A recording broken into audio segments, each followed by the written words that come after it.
शाहूवाडी तालुक्याच्या उत्तर भागातील शिराळे ते शित्तूरवारून दरम्यानच्या रस्त्यावर आज गव्याने शाळेला जाणाऱ्या विद्यार्थ्यांचा काही काळ रस्ता अडविल्याचे चित्र पाहायला मिळाले.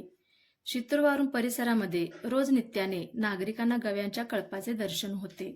मात्र आज शनिवार सकाळची शाळा असल्याने शिराळे वारून येथील 8वी ते 10वी मध्ये शिकणारे हायस्कूलचे विद्यार्थी शित्तूरकडे येत होते. बाद्याच्या ओढ्यानजीक रस्त्याच्या खालच्या बाजूला रस्ता ओलांडण्यासाठी गवा थांबला होता. सुदैवाने रस्त्याच्या एका टोकाला असलेल्या 2 शेतकऱ्यांनी शाळेला जाणाऱ्या या विद्यार्थ्यांना आहे तिथेच थांबण्यास सांगितल्यामुळे मोठा अनर्थ टळला. मात्र अगदी काही अंतरावर गव्याचे प्रत्यक्ष दर्शन झाल्याने विद्यार्थी व विद्यार्थिनी भयभीत झाले होते. अवघ्या 20 दिवसांपूर्वीच शिराळे येथे गव्याच्या हल्ल्यात शिवाजी चिंचोलकर हा शेतकरी मरता मरता वाचला आहे. आतापर्यंत वन्य प्राण्यांच्या हल्ल्यात 3 जणांचे बळी गेले आहेत.